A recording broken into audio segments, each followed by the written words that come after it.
Today is Wednesday. It's 9:30 a.m. And you rocking with B1 Brother Moses, man. Let's get into it. Good morning, man. Gotta get some good morning energy out there for those who are still in the early part of the morning. I know some of y'all may be on that East Coast, so what's up and salute. And let me go on and get my screen share ready, man, because I've been going in on this book. W.E.B. Du Bois selections of his writings.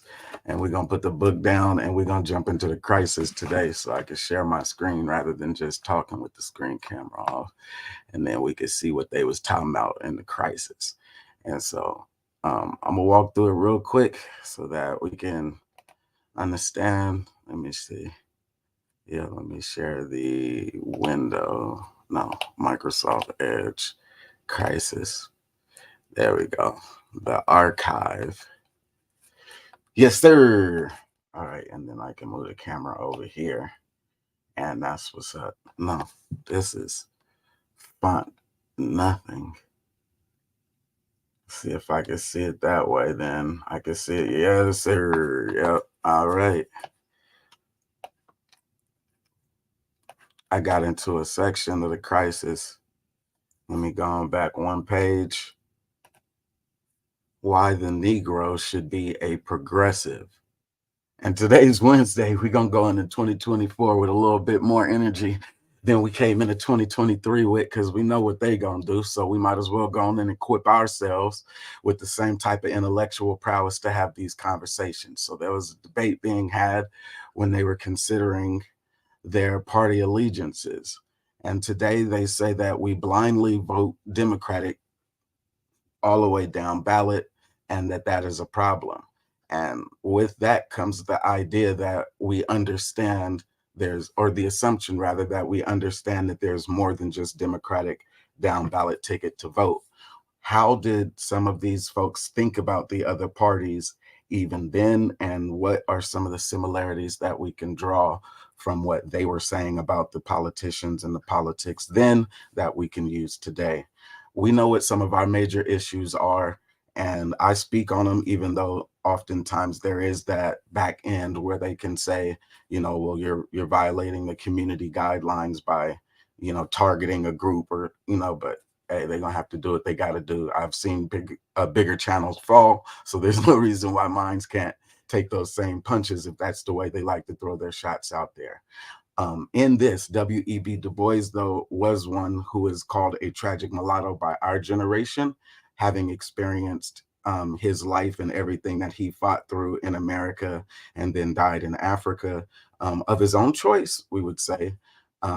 So it would seem there was so much more that we could pull out of the life than to just say that he had good debates with Booker T. Washington. And what were those debates about? Now we got the crisis, which was his life's work, other than the NAACP, which is what he's most known for.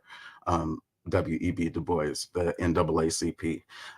The crisis is like his social media of his time, and he was allowing people on his platform to speak to the issues of the time. And there was so much going on inside of this crisis that we could be here for a while. And remember that because the Harlem Renaissance was there, a lot of it is like there's songs, there's poetry as it could be written, but it would have more likely been sung. Whew, I don't know what it is, man. I moved to Arizona, and I thought Arizona, good morning, El Boogie. I thought Arizona was gonna be good, but shit, this desert can get cold just like anywhere else can feel cold. But why the Negro should be a progressive. This one was, it gets crazy. So I'm gonna go on and keep reading, and y'all enjoy y'all day. And yeah, let's try it. They use words again that sometimes, this is 1912.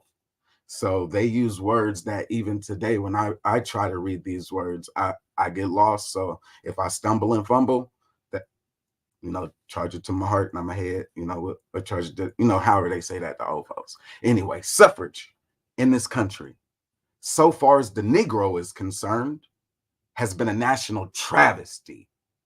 It has been the one standing blot upon the United States that has won for her the merited contempt and just criticism of the intelligent and justice loving world.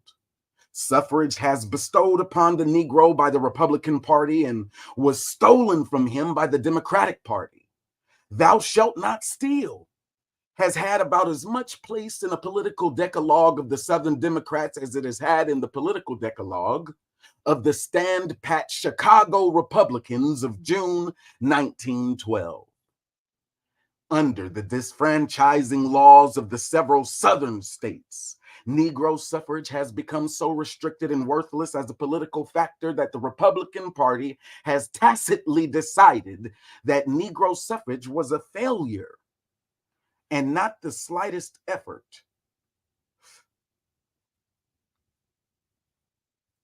I don't even know where I'm at no more. My eyes just went somewhere completely different. Not the slightest effort was put forth to prevent the nullification of those amendments to the Constitution which gave the Negro freedom, citizenship, and suffrage.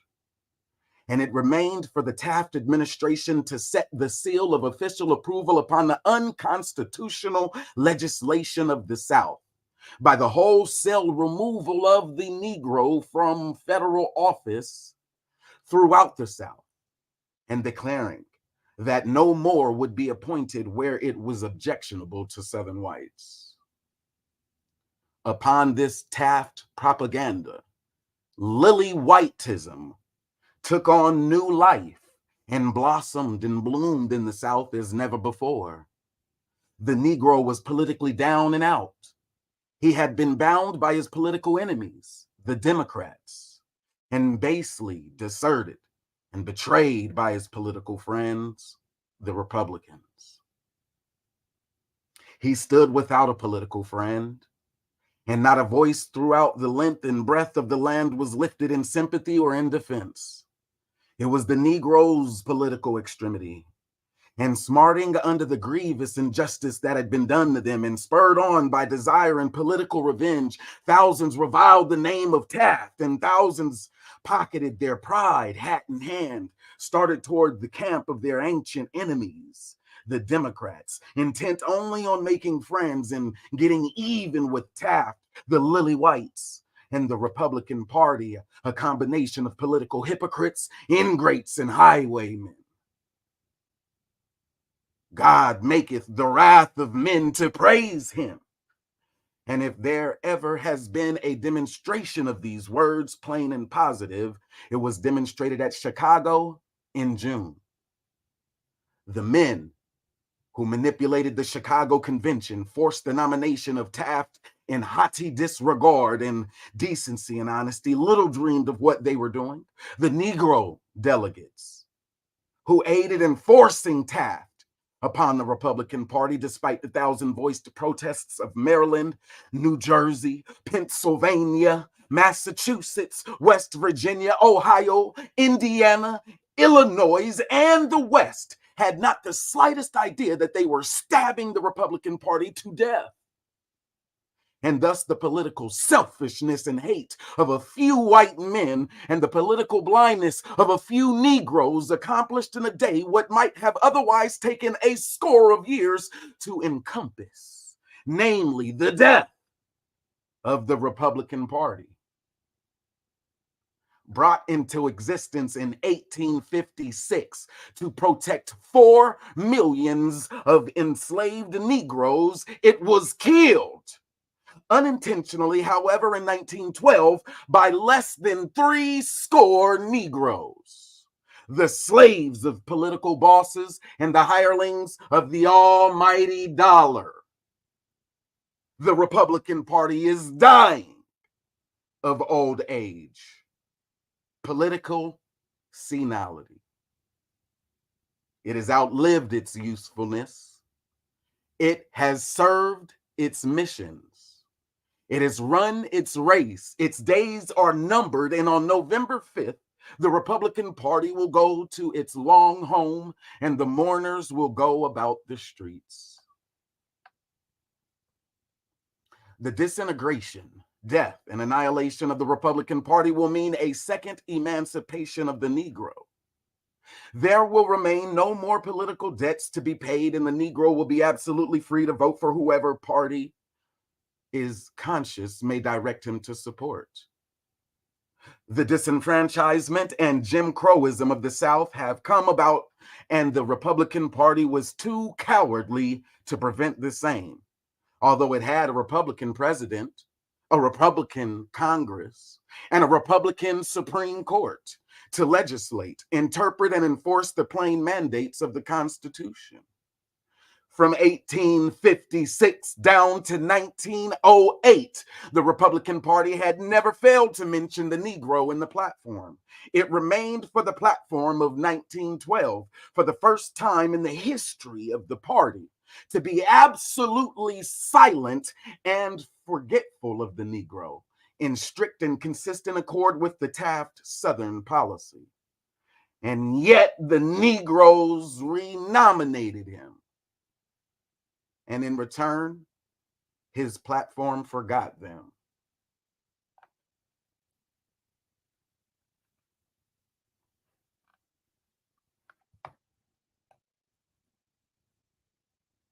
Deserted by the Republican Party, undesirable and not wanted in the National Democratic Party, which way shall the Negro turn his face, and whither direct his steps? Over yonder, on the hill of progress, is the sun-glinted camp of the progressives. Waving proudly above the camp is a banner upon which is inscribed, "We invite into our ranks men and women entirely without regard to their former political affiliations, to their creed, their birthplace, or the color of their skin." Will the Negro go in and enroll? Will the Negro still hanker after the flesh pots of the dead republicanisms? Will the Negro use sense, common sense, instead of sentiment? Is he so blind that he cannot see in the Progressive Party a God-sent opportunity for political and civic betterment, such as he has not had since the days of Reconstruction? Is he so deaf that he cannot hear the voice of the self-interest and self-protection calling and urging him to join the Progressive Party? What has he to gain by casting his lot with this new party? Everything. What has he to lose? Nothing.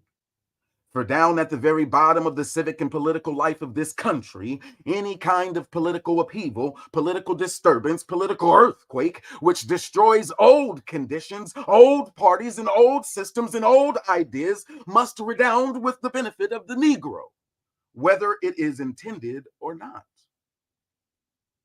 President Taft, under political fright and pressure, has uttered more words of political comfort and performed more acts of political benefit to the Negro since Theodore Roosevelt announced himself a candidate for the presidency than at any other time during the 3 years of his term of office. Governor Wilson has not failed to declare himself a political Christian gentleman, recognizing the political brotherhood of all men under the Constitution as he welcomed Negro support and thus far has kept from the stump in the North. Jim Crowers and disenfranchisers of the South, lest the Negro voter should become frightened and take his heels at the sight of the real leaders, supporters, and controllers of his party.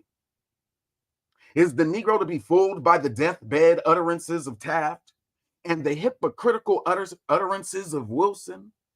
The sensible, thoughtful Negro will support the Progressive Party because it emancipates him from party slavery, wipes out the aged party debt to the Republican Party, and permits him to vote according to the dictates of his own conscience. Because he can enter the Progressive Party as a charter member and be in the party of the party and an actual part of the party, because it offers to him the line of the least resistance, because it will not be dealt with as a racial mass, but as a man, recognized by worth and merit, because the success of the Progressive Party will do away with the Africanizing of 3 or 4 political appointments in Washington as a return for the support of race. Because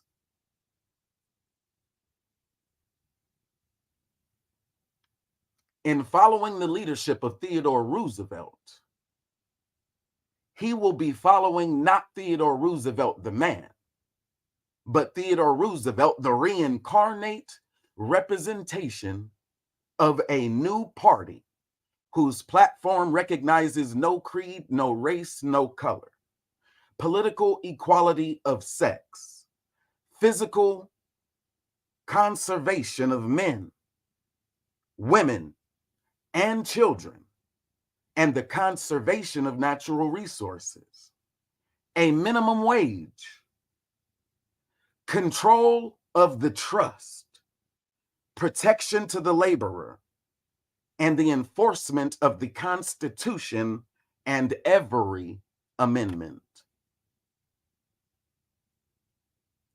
In choosing the least of three political evils, the Negro will certainly choose the Progressive Party. In choosing the best of three political leaders, the unbiased Negro will surely choose Theodore Roosevelt, the man of courage and convictions, fearless and incorruptible, the man who does things and who will do more to help the Negro than any other presidential candidate now before the people. Shouldn't the Negro then be a progressive and vote for Roosevelt and Johnson? Question mark. Continued by James H. Hayes of Richmond, Virginia.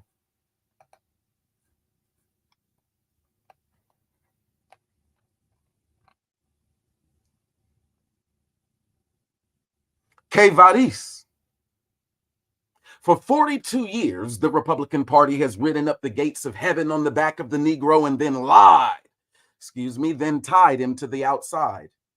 With the patience of the pack mule, the black man has submitted.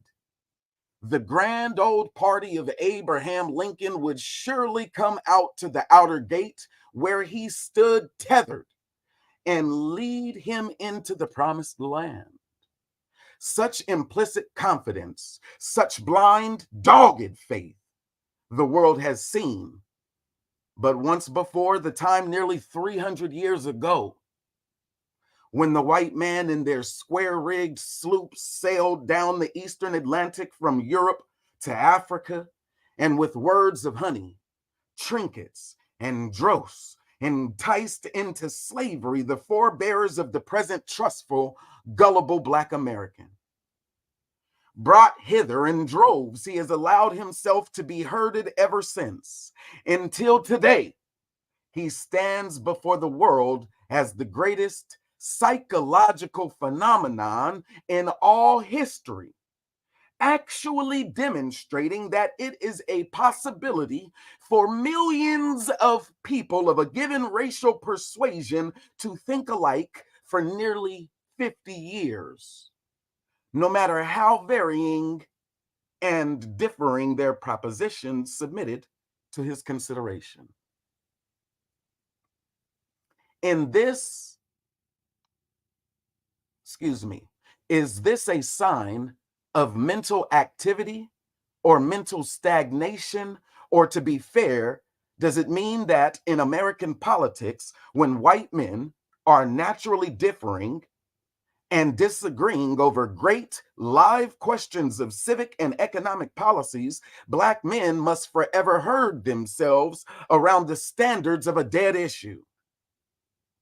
Does it mean that while the white man advances from the discussion of greenbackism, bimetallism, and tariff schedules to government ownership of public utilities and direct election of United States senators and the initiative and referendum, the polemics of the Black men must ever be predicated upon Abraham Lincoln and the Civil War? This is a grave question in any kind of a civilized government. In a democratic republic, it is a question which connotes a condition of positive danger. For in our government, each citizen is a sovereign, and the very health and life of the nation depends upon the intelligent deliberation and wisdom with which each sovereign meets the questions submitted to him. An ignorant electorate is a voidable danger. An electorate not ignorant, but stubbornly, blindly, and traditionally prejudiced and vindictive is a menace which must be overthrown, or it will in time subvert all government of the people, by the people and for the people. The enlightened publicists of the nation, irrespective of party, have observed this dire phenomenon. And North and South, East and West, white men of all shades of political beliefs have grown callous to the Black man's pleadings for political and civic liberty under this Constitution. Of the servants of the Lord, the Negro received only the one talent. And as it came to pass in the parable of the Holy Writ, he comes forth today crying, and I was afraid and went and hid thy talent in the earth.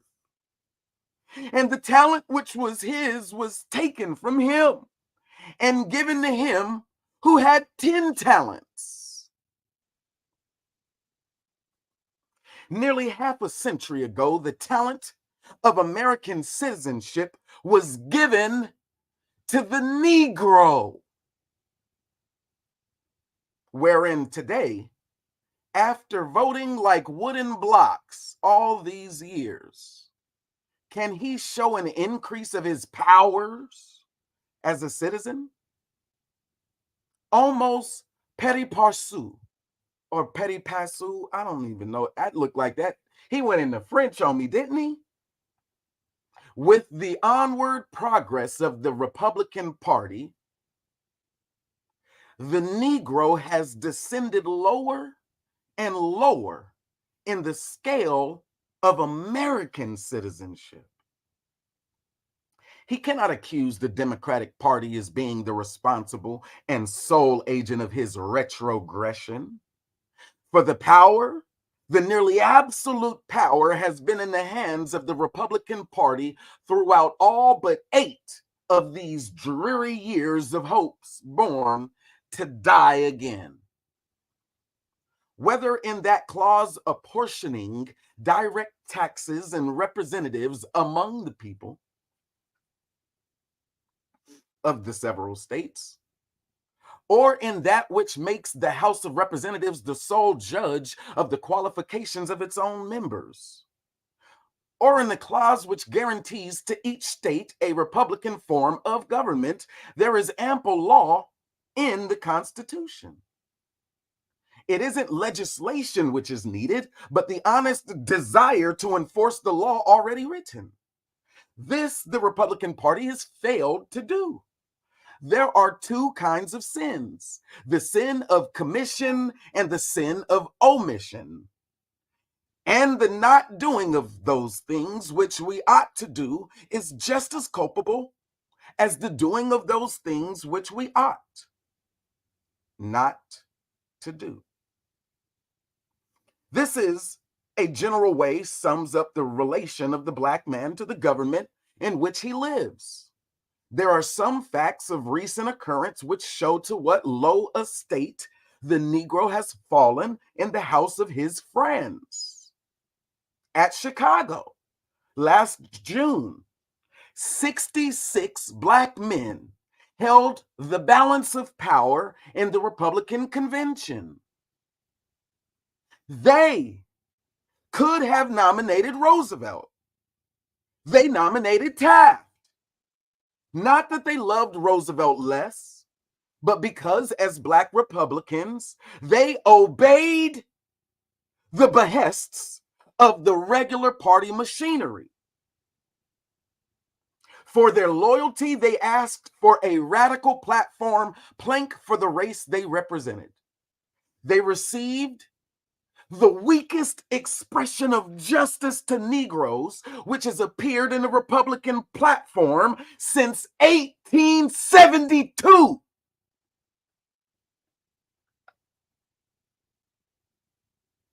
When Roosevelt announced the date for his Bull Moose convention the last August, there were hundreds of thousands of black men whose bosoms heaved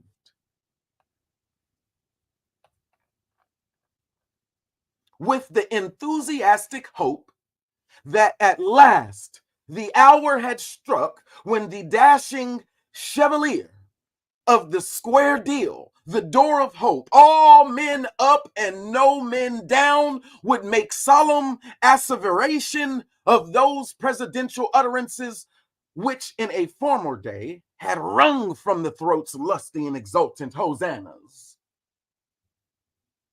On to the Roosevelt Convention was the cry. The crusader of the common people is the Moses who will lead us out of the wilderness. Every Southern state elected in its full quota of colored delegates. Like burning Excelsior, their enthusiasm was a fast but fading fire.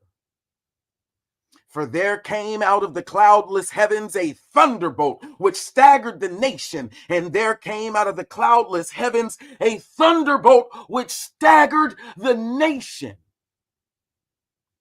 and dashed to the ground with a cruelty unparalleled the high hopes of the mighty black phalanx of delegates who stood ready to rush to the standards of their idol.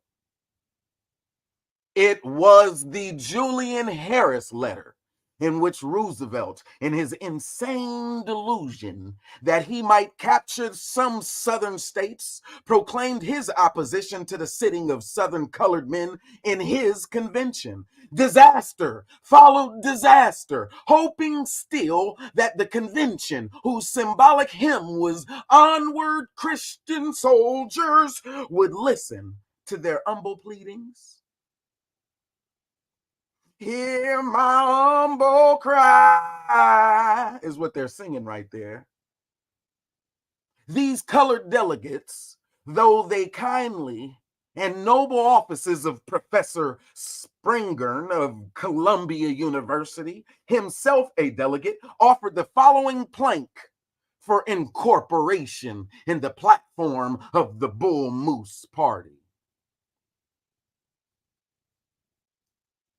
The Progressive Party recognizes that distinction of race or class in political life have no place in a democracy. Especially does the party realize that a group of 10 million people who have in a generation changed from a slave to a free labor system, reestablished a family life, accumulated 1 billion of real property, including 20 million acres of land, and reduced their illiteracy from 90 to 30%, deserve and must have justice, opportunity, and a voice in their own government. The party therefore demands for the American of Negro descent the repeal of unfair discriminatory laws, and the right to vote on the same terms in which other citizens vote. The reading of this plank instantly struck a popular chord, and everything bade fair for its passage. When a man arose and made objection, he was given profound attention, for he was a man whose renown his renown extended over 2 continents. He had been a member of the cabinet of Theodore Roosevelt and later ministry to Turkey. In private life, he was a merchant prince and philanthropist. This man himself was a member of a despised race of people whose struggles for civic and religious liberty have been the marvel of centuries. He encouched his objections to this plank of justice to another oppressed people in earnest but brief speech. He carried the day, and the plank was voted down. This man was Oscar Strauss, the Bull Moose nominee for governor of New York. Thus was the Negro betrayed in the house of his friends. But where can he go? The Democratic Party, standing on the Jeffersonian principle of equal rights to all, special privileges to none, is opposed to the practice of placing its party platform's declarations, making any class or race its special pledges. It believes that planks of this kind are not only inserted for decoy purposes, but that they are a piece of class legislation. At its national convention in Baltimore last June, Senator Newlands of Nevada, a member of Resolutions Committee, made a stubborn attempt to have his plank declaring for the national disfranchisement of colored persons made a part of the Democratic platform. He made a direct and impassioned appeal to the Southern members of the committee, among whom were Senators Tillman and Vardaman. When the vote was taken, it stood 39-1. Not only did this Democratic candidate or Democratic committee on resolutions refuse to deliver this wanton attack upon colored men, in spite of the fact that the colored men had always voted against the Democratic Party, but in the convention itself, marked courtesies were extended to the members of the National Colored Democratic League and to the ladies who accompanied many of them. An early instance of this disposition of the Democratic Party to extend the olive branch to the black man was afforded shortly after the congressional campaign of 1910, when colored voters in unprecedented numbers assisted in the election of the first Democratic Congress since 1894.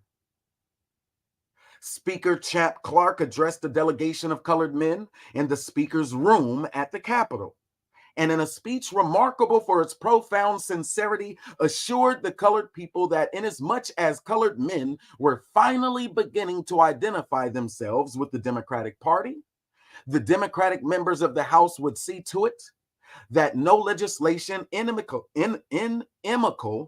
to Negroes should be given serious consideration as long as he was Speaker.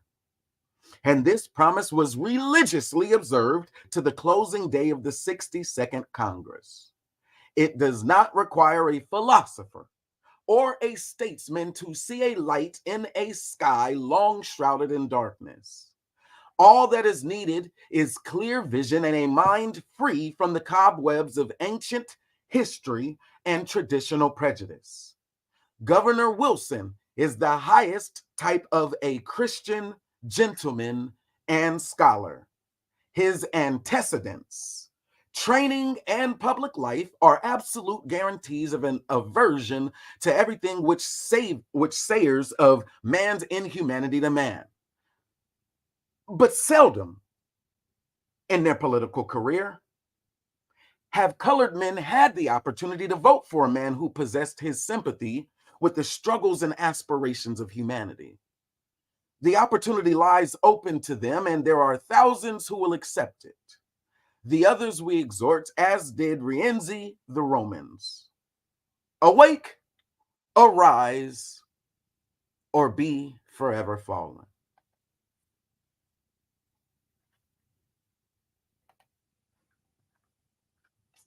Let me zoom on out, because when you go to the very next page, we're talking about the inventions that gave America life. And people would write off L.H. Lattimore because of Thomas Edison, knowing the whole while that General Electric powers the world over, and where there is not General Electric, that American innovation or light in the world, that is beautiful.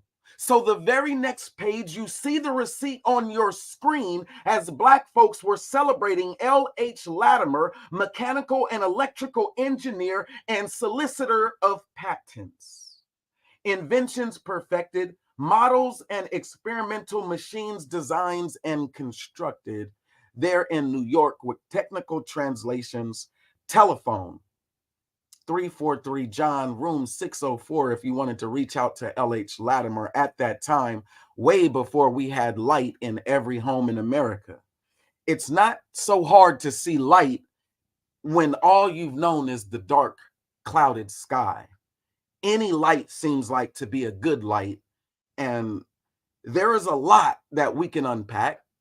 I'll start with the references to Black folks and our affinity for Abraham Lincoln and the Chicago political apparatus. There is so much to unpack in our references to Chicago as a religious symbolism of the condition of Black people in America. It's not just Black people who use Republican Abraham Lincoln. Damn it, Donald Trump said I was the best to Black people since Abraham Lincoln in 2016. Abraham Lincoln said the same shit that this man Avery said in 1912 about Black people's affinity. All they have to do is shine the light and said, Civil War, you're not a slave anymore, Black people. And if they shine that light and said, we're for Black people's progress, then people would flock to it. And it was a blanket promise of rights Black people already have as citizens. The right to vote. And then here you go with your P. Diddy's Vote or Die, and Black people flock to it as entertainment again. They said the death of the Republican Party. Oh, well, we gonna get they vote. How?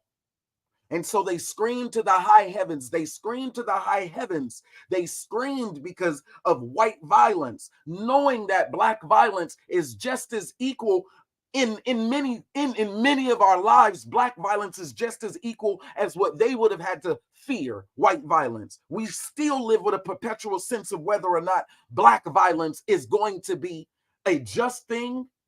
If you report Black violence, do you report it to your family or do you report it to the system? If you report it to your family, you're likely perpetuating it because you're asking for your own family to engage in retaliatory violence against those who may have committed a violence against you. If you report it to the state, you're asking for the state to prosecute a violence against a violent offender.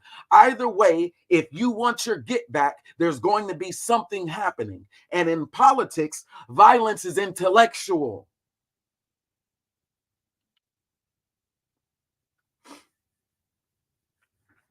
They would assume that at many times inventions like what Latimer were bringing to America was just him selling out to the white folks. But when you have a creative mind and he could draw and he was educated in it, this man was doing shit for the telephone system, telecommunications, and the lights that we have today. Try to run any of these computers, see which computer we can operate that doesn't have a light. What we have in our world, in America, is enabled by this receipt we see on our screen. It wasn't the white man who gave us the greatest degree of what we do with an industrialized nation. Black people gave America everything it needed. In the Constitution, that they want us to say white men were writing for white men, but a declaration, a Constitution, we had all the rights that we needed anyway. When the white men start taking away other people's rights, who was going to check the white man for taking other people's rights world upon world? When white men decided that white men wanted to check other white men's rights, there were other groups in the world were like, yeah, we can agree. So a white man stood up and said, all lives, and damn near destroyed them Republicans convention. So what did Black people get? The same thing that they already had, their right to vote again, a voice. But the number of representatives sitting there may have looked like us, but they were not the ones to represent our interests. This article was saying that they sold out by getting into the room and allowing one person to mute all, what did they say, 3+ score of their voices inside the very convention. There was so much that our society benefited from. And then again, we know what ends up happening 3 years later. Booker T. Washington ends up dying himself. And so, yeah, when they're screaming all of that dead ops and all of that shit. Yeah, they got words. They were saying the same thing. Mound Bayou, Mississippi was another one of those places where African Americans predominantly went and set up. And while we know historically the Mississippian people, there were already people there. Um, the African American experience as African Methodist Episcopal, or as the Africanization was happening, the movement or the migration west, Mound Bayou being again rehabited, if I want to say try to say it corrected, or being expanded upon. The population in Mississippi being expanded upon by the movement of additional folks from deeper in the South to places like Mound Bayou. This is another place where Booker T. Washington had also visited. So it says here, wanted reliable men with references to handle the best stock investment on the market. Any good solicitor can earn from $50 to $100 per month. Our reference, the Bank of Mound Bayou, the SINE Corporation, Mound Bayou, Mississippi. There's not a lot of people who will present their receipts when they're sharing information for you. These are just our subtle reminders. And I had said it yesterday. I got rid of the stream because I believe that one of the strongest debates that we are having today is with the Hebrew Israelites and bringing that to the forefront. Not allowing their name to be villainized, because if you would allow their name to be villainized, you're still allowing the black man to be villainized as he would identify. And if they can criminalize somebody for 1 gram of marijuana, a weed that used to grow on the highway, then don't give them any more reasons to incriminate against us. And I felt like when I was speaking yesterday, I kind of went into a space of, are these Lebanese looking, phenotypically Lebanese looking people the right leaders for a black movement in America today? Because they are the leaders in the movement and they look phenotypically more Lebanese, they make the argument for the other side by being in leadership. But when you look above them, which is Captain Tazariak, looking above them, you can see that there is a black person who looks more melanated even above them. So again, you kind of see it interplaying. It is one of the harder conversations to make sense of, but people are transitioning from the basis of understanding Jesus Christ and Christianity from a very narrow lens, and then trying to identify their selves, their people inside of the book in ways that their lives have been forever changed by it. So the truth of the word, and now if they personalize spirituality and say, I am a part of that kingdom, how am I a part of that kingdom? I see many people actually going through those motions as well. But in any event, I also said that there were powerful women who were acting as well. I had read one of the stories. I want to introduce some of that as well today, as a part of this conversation. So The Power of Womanhood, a speech by Joseph Wellington, price 20 cents, sold. We see that it was advertisements. They would sell their ads as well. Don't slave for wages, be your own boss. We show you how particulars free, Jackson Specialty Company. That's another one of those things that the Hebrew Israelites say is, when I go to my slavery. That has been a long-standing argument for folks. Are you selling out when you don't? Like, they'll have this where they can be their own boss, but they would also sell themselves back into slavery while preaching a message about getting out of slavery. So, it's not the leaving of America, if that's not the big thing, like the Garvey type of thing. But anyways and otherwise, what do you do if you're going to stay in America, if you do identify that you are a part of the chosen people, and you still are looking at this great beast and trying to make your way and understand it all?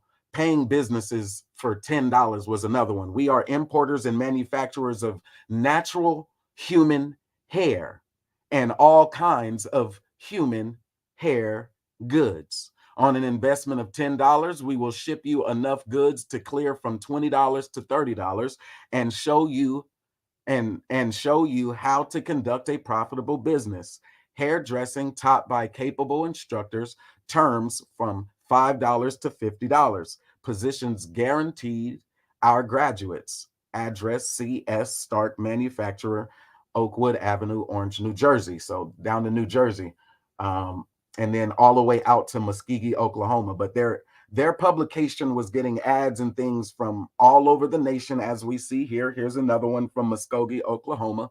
Reliable, live, responsible men who can sell real estate can make more than $200 per month acting as agents for the sale of our properties in Muskogee and Taft, Oklahoma, the real coming country where there are opportunities and openings for all. Write to us today, giving your age and experience, and we will offer you a fine proposition which will make you money. Address Reeves Realty Company.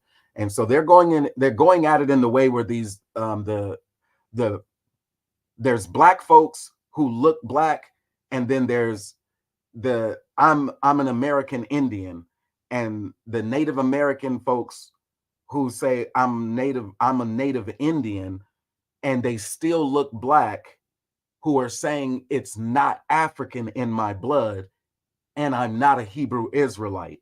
So we're still able to find receipts from all the way back in 1912 where, and yes, that's okay. Where we start drawing distinction is those folks who are claiming all of those. Like, good Lord, like if you want everybody as a part and you're saying we're all one and the same, we are one, you're going to have intellectual disagreements. Um, those intellectual disagreements would end up just being the redundancy when people do you want blood quantum laws or not when you say we are all one, because we are not all the same, and the distinctions are deserved of their own culture, their own heritage, their own connectivity. Saying that we are all the same is a misnomer. But again, when they were growing and developing in places like Muskogee, Oklahoma, in one page they're arguing against Taft, the presidential candidate. And then in another one, you can still see that they're offering jobs for people willing to relocate all the way as far as Muskogee, Oklahoma, and then further. But there were some others of these. I don't know if you can. Oh yeah, we can see it. That's page 54 of this thing. There were 640 pages in this one. And while I read one story, there are many more. There's a lot of research that does go down into having our intellectual discourse and our conversations. We're not just here beating up on tragic mulattoes, calling them so forth. We're at least going to be willing to bring you some of the information from that era when they were earning their distinction. And they are some of the higher acclaimed ones that many people know about. The managing director, this is a photo of the managing director. He was raising money at the time when she passed, but she was very instrumental. She had actually published a lot of good works as well. The Progressive Party and the Negro by Jane Addams. And I just said Adams because one would, you can look at it one way or the other. If I say it was a guy, does that mean anything? If it was a woman, does that mean anything? But no, there's powerful women who are actually contributing to the movement intellectually. They have arguments. They put their arguments into society. And then as a society, we deal with the arguments as they've presented them. Abort black babies is a tragic, comic argument for people to debate. But having that debate with black women and then black men saying, well, the black woman, the black woman, the black woman, all right, keep trying to steal her womanhood in this world and see how far you get trying to go against it.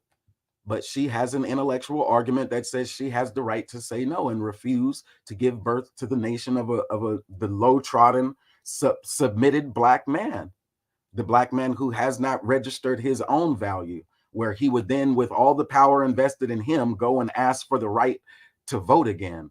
Like, what? Why are you taking us back to 1778 with the Republican Party way of thinking about this great republic? If all you needed to do was cast your vote. We have many, many, many other things that we can be asking for in our society, but yet these Negroes keep flocking to these vote or die campaign type things. Now, I'm not above it, ensuring that people who have lost their right to vote or who may feel like they don't have their right to vote, and then reminding them that, hey, if you don't know that you have the right to vote or you've never voted and things like that, maybe you should register. But yeah, there's so much more. This is another expecting picture, 1911, as they're looking at Latimer again. That's a way of thinking about it, what he inspects and such. But Many folks like Harper's Weekly. That was cool too. Harper's Weekly, they did their thing through this entire generation. There's some people who go back to the New York Times, and the New York Times is a primary for their information when we're talking about, back in the day.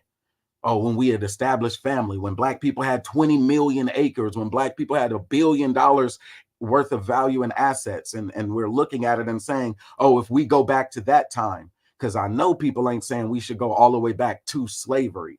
Jesus Christ. Like, I want to give people like Candace Farmer a little bit more intellectual, pass than to think that she's saying we should just go all the way back to slavery. Hopefully she's at least thinking around this time to where this is relevant, since she's the woman creating, mulatto children and mixed race children. This is her world that she's arguing from. Then when she says, oh, black people this, black women, she doesn't think too highly of black women, while at the same time she still is in defense of Andrew Tate and doesn't think too highly of the black women. You're like, wow, you black Republicans are something different. You black conservatives are something different. We got to pull information from your era to have the conversation. This is what you're creating in the world. This is what you see is better than the black woman, and this is what you see is better than black men. So we'll go on and show you. Since you don't think so highly of women or women in general, but black women, we'll go on and show you the world that you want to create and why they were crying, what they wanted. Remember, this nigga ran and died in Africa. She might die in London like Marcus Garvey. Isn't her dude from England or something like that? They might decide that monarchy or whatever other type of place for them to live is a little bit better, as they decry how bad the black community is. The total membership of the Negro Baptist Church in America is now reported to be 2,444,055. There are 18,987 churches worth $25 million. These are called real receipts, and there's not a lot of people who gonna actually try to bring any of those out. If I ask the Hebrew Israelite, what is your economic value in America that makes you think that you're doing so good in America? It's worth staying and fighting for here. You're connecting and saying that the 12 tribes have gone all over the world. Why are you still fighting in the belly of this beast while talking shit about the black woman? You know what I'm saying? And all of those different things. The reasons why they want to beat up on the black folks in society, and why they're not taking their actual engagements to their white side, why they look more Lebanese than they look Negroid, but most of their conversations are anti-black.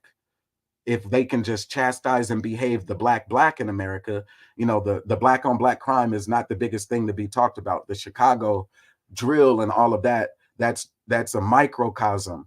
These learned behaviors that are being embodied, those are still just a scratch on the surface of how much actual crime is committed by the majority white people.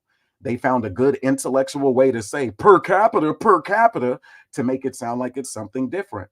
No, there is a lot of crime that happens in America, reported and unreported, that is white people. They are the majority. They commit a hell of a lot of crime. So when we talk about the black crime, even in its microcosms, that's just an unfortunate thing. Here are other receipts that we can talk about. Tuskegee Institute had opened up with the largest enrollment in its history. The plant consists now of 2,345 acres of land, 108 buildings valued at $1,339,248. The endowment fund, $1,401,826, not including 19,910 acres of unsold government land valued at $300,000. There are 9,000 graduates and former students. So those are that Tuskegee Institute, again, Booker T. Washington, the other tragic mulatto that they were saying was a coward, because you're saying keep us in the farm, keep us, business, black business, pull ourselves up by our bootstraps. What are your numbers? Go to school. What is your value in total assets? Your American value, your membership. If you got 10,000 and he got 10,000 and they got 10,000, that's 30,000 believers that you are Hebrew Israelites.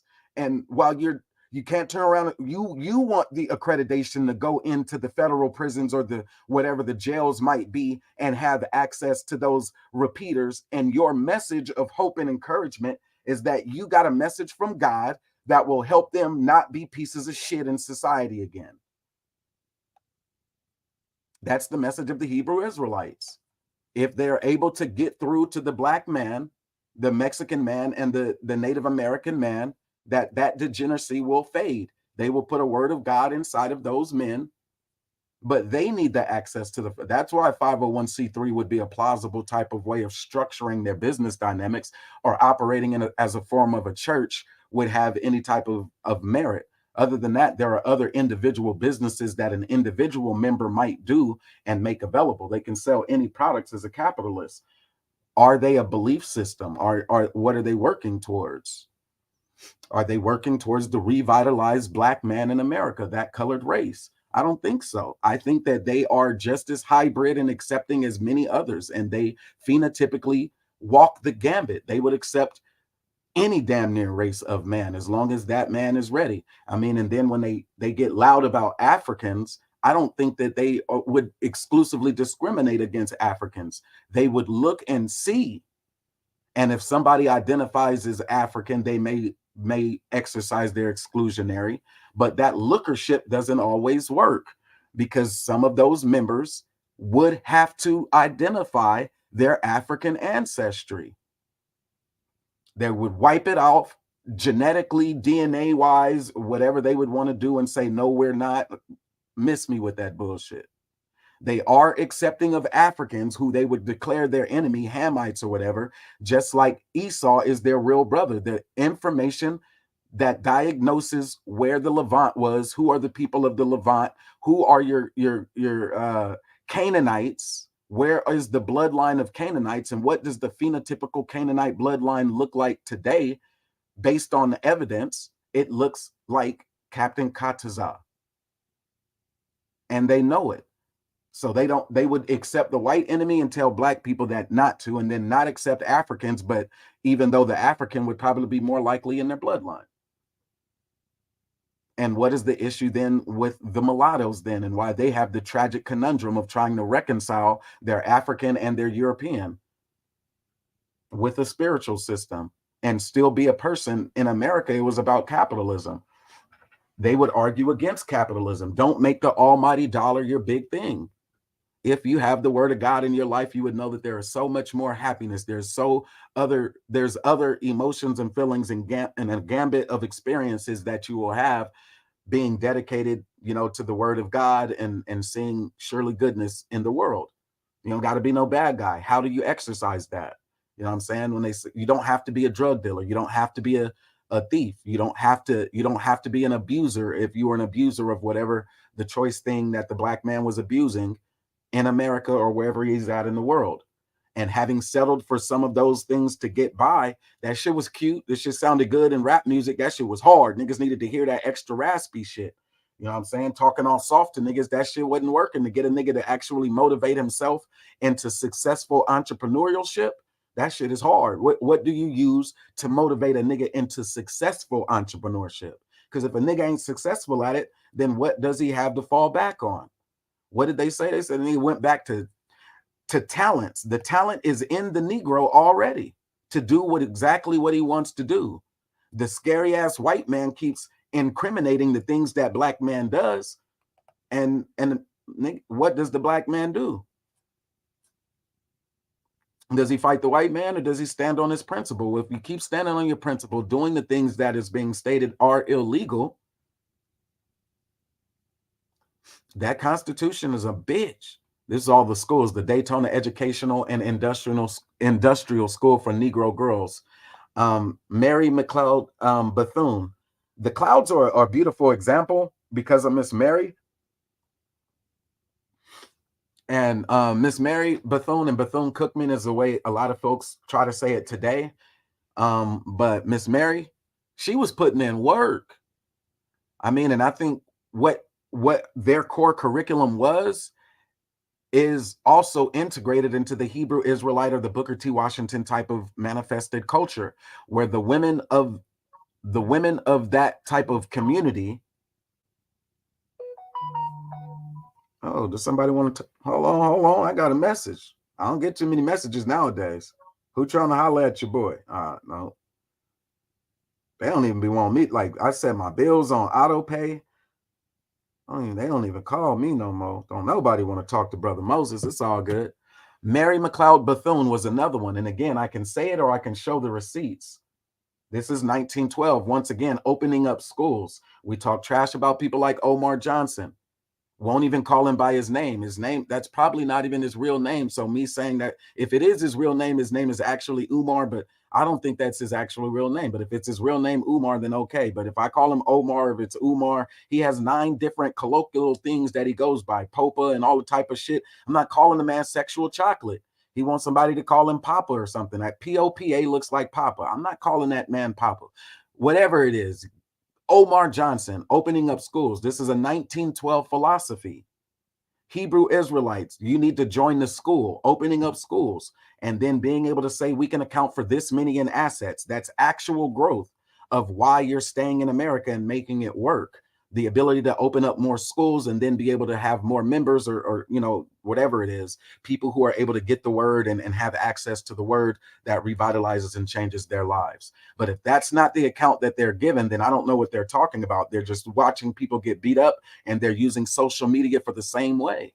Like there's ads, there's receipts if you're trying to grow. Like they did everything that they could in 1912, the same way that we're using our social media today. What are our excuses?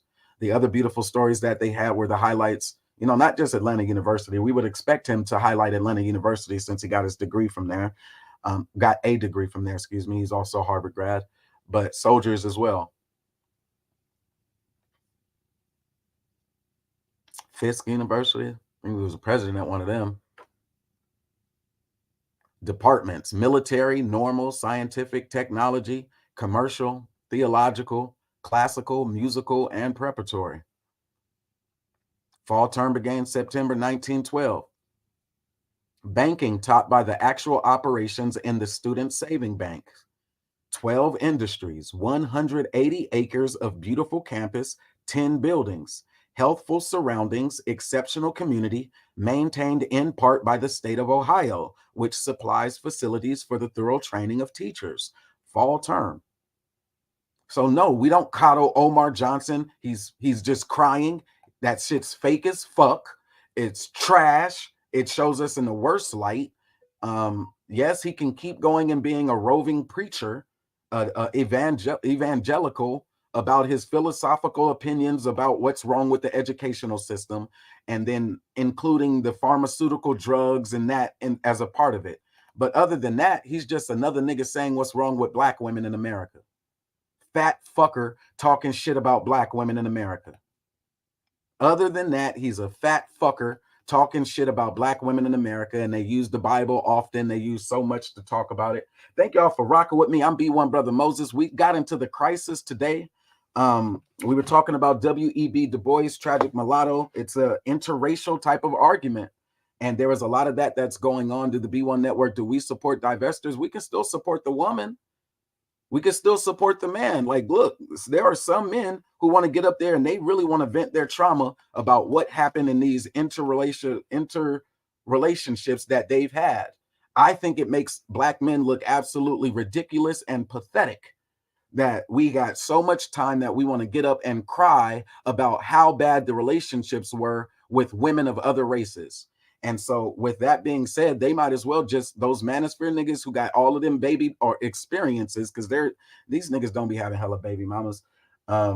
If they want to cry about it, now I gotta say some of them probably do have multi-baby mamas from multi-ethnic racial groups, and they were never able to capture the cultural nuances of the cultural groups that they were nesting in, and they never realized the value of their own blackness, thus ran from it, and then cry about not being the dominant man or the received man inside of those relationships. They fail in the relationship with those women of other groups. They failed in relationships with women of their own groups, and rather than giving them a platform to cry about it, it was up to the men to step up and say, look, we're going to need you niggas to stop crying about women all goddamn day. I don't give a fuck what y'all think that this woman has done. If you put your 100% into your relationship and she put 0% into your relationship and you're still crying about the 0 that she put in, nigga, of course you can cry all day. At some point, you ought to be able to have the conversation about the 100% about what you were bringing to the table. And that's what the next woman was asking anyway. These niggas instead wanted to make it about putting a prerequisite application up front. What does the woman bring to the table? No, the question is still about your 100, because 100% of you failed with that woman. And before you move into another relationship with another woman, you, in many of these cases, what we're hearing, if we give them their word, you still owe child support to the state during your failure with the first woman. And you want to bring that baggage into a relationship with another woman as if she's supposed to just accept that. And simultaneously putting down your law of David and Solomon and those men who had many wives. So niggas end up becoming more and more fucked off, having multiple women, and they couldn't even take care of the first one. And the state is showing them time and time again, like, damn, that like at some point, yeah, we want to be able to have the conversation with those black men who have these children and say, to be the man in your children's life, you're going to have to reconcile with the woman. And we can't trust you or account anything on you on paper or otherwise. You're not on paper as a member or off paper. You can't be a trustee. You can't move up and be a part of any organized brotherhood until you can even manage your relationships with a woman. You fail in your relationships with women. So how can we think that you're prepared to deal with other men?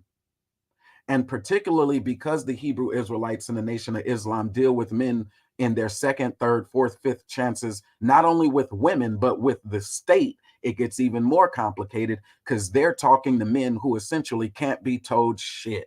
Men who want to operate in their sovereignty, very hard-headed. And they, in some cases, they've been applauded for how dumb their record is, like how long their record is. And you look at the record and it's a whole lot of dumb shit that will attest to them not being a trustworthy man, like theft. They got a whole lot of stealing in their motherfucking record, but they want to be now a part of the Hebrew Israelites. Like, damn, you ain't gonna make it past Genesis, nigga. Thou shalt not steal, oh dumbass boy. But they can try to call that man brother, the thief.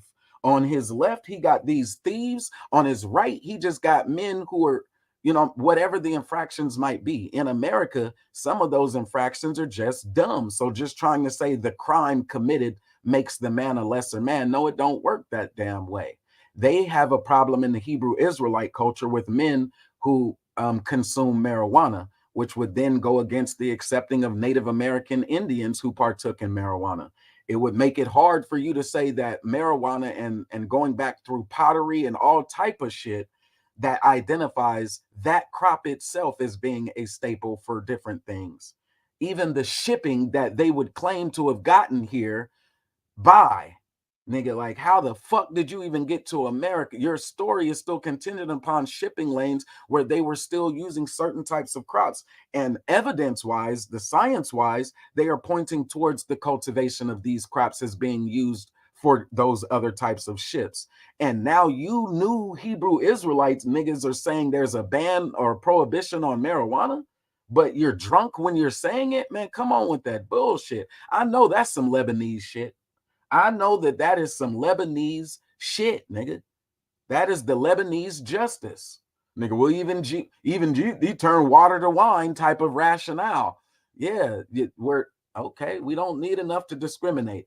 Brothers get locked up for marijuana out of California. In order to be appealing to more people from California, the Hebrew Israelite, whatever they are, cult, religion, just a group of organized brothers who actually show love to black men, and they're not out showing hate to the rest of the world. They're demonstrating a degree of restraint and discipline by lending the world and society their voice and their real masculine voice. It's the same thing that was being argued for in 1912, and it's the same thing that gets argued in corporate America or in public-private spaces. Unless you're the property of the state where you feel like your voice is really muted, nigga, they're saying the same thing. Get your bullhorn, get out there and preach the word of God. Go be Paul.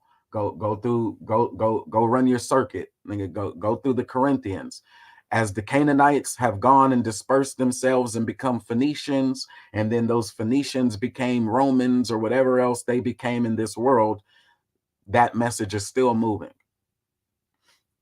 I don't know if there's a way to beat them up, because when you ask them to present evidence, they don't want to present evidence, and it's not about DNA. And if it's not going to be about DNA, it's just going to be you are what your father is. How do they then invalidate the African father who is still a Hebrew Israelite today?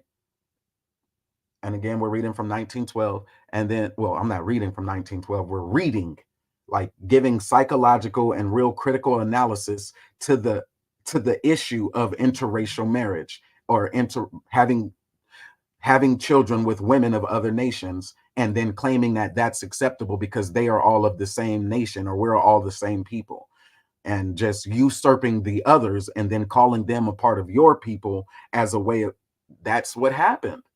That's what we argue happened with North Africa, with when they say Hannibal is one of their great people. Hannibal, in the story of Hannibal, when he went up against the Roman Empire, and the riding of elephants as a way of a war elephant or something like that, like some weird ass stories, a war elephant.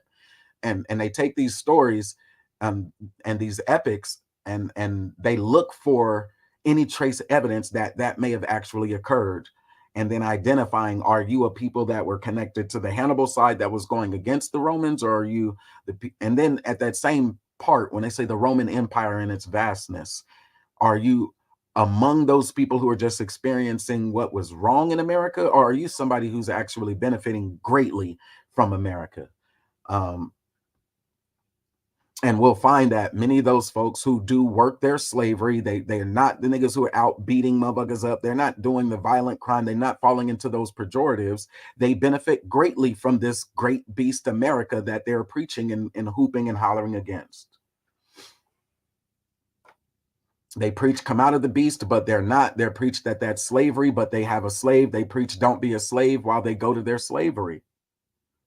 And the reason why they maintain a condition of peace is because that allows them to continue to benefit. And then they're growing. They have a message. We're not going to lie that the spiritual message is needed. If you got to keep telling people thou shalt not steal, because they've the breaking and entering game has now become a part of their hustle. Their mind state is, nah, I'll just go rob me somebody. And they need to be disciplined against stealing. Then yeah, that message is actually necessary. You're going to need your papers. You're going to need your validity, your credibility validated by them. And until they kick you out, then that's when it is. But of course, you know that they can always invalidate it or invalidate it. Your validation doesn't come through them, but you play that game. Hebrew Israelites, we opened up 25 new schools with a total value of, you know what I'm saying, this many in assets. Shit has a dollar value. You're not going to not appraise the value to which the buildings or the assets are operating. That's how the business grows. And as long as people try to run from the intelligent side of that argument, okay. But schools need computers, schools need electricity, schools need the lights on. If it's a member opening up his garage and that's the new school, that's 100 by 100 square feet, or if that's what you want to call it. You got 100 more square feet of classroom for the Hebrew Israelites. Or do like Brother Ben X and talk about digital currency and real estate. How many new digital online courses that y'all then made available for? But at some point, you're going to have to identify progress in the form of real numbers in America. And you're going to have to address the hypocrisy of being the slave who has a slavery, but arguing against slavery, not coming out of the beast when you have the means and everything else to come out of the beast, and a host of other issues that don't have to do with polygamy. That's B1 Brother Moses. I'm out.